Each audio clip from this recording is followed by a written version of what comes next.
We're going to do our drawings today inspired by artist Ted Harriso. We're first going to start with some wavy lines that are horizontal. Horizontal means going across. Vertical is going up and down. And we're going to do the horizon line, which is the line between, remember what she sings? The sky and the land. So I have a wavy line. My wavy line is horizontal. And just like we did last week, we kept our lines. We did some parallel lines. We did some lines in the water. Here we're going to do some lines in the land.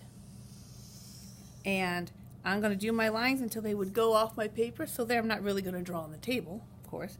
But I would imagine that it's going to dip down. It's going to come back up. There's my lines for my land. Now I'm going to do the lines for my sun. And I'm going to do them just like this. And you might think about what else you want to put in your picture. This artist, Ted Harriso, he drew pictures in northern Canada, and he was around the native peoples that lived there. And sometimes they had these figures they called the Inukshuts. I need to look up how to pronounce it.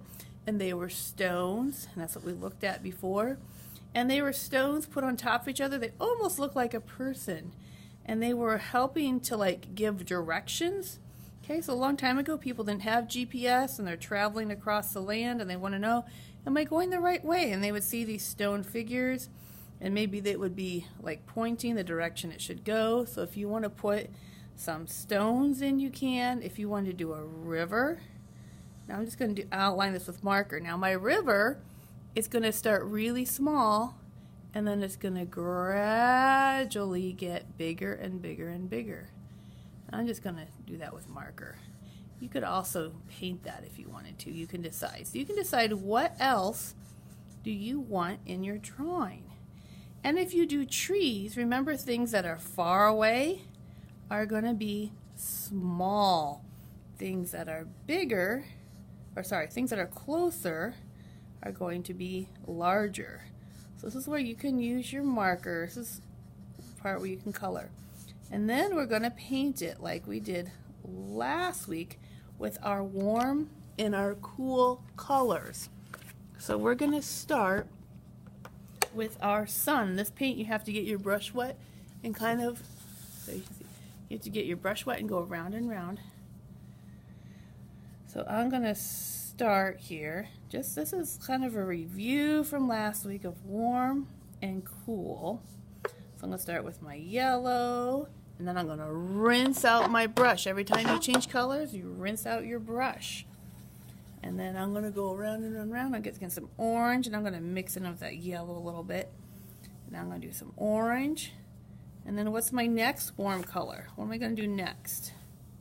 I'm going to do red. So rinse, rinse, rinse. And now I'm going to do red. And again, I'm going to blend it in here.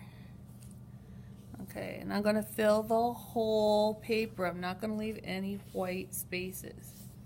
Now when I'm done with that, and it's okay if your paint goes on the table a little bit. We'll wipe it off when you're done.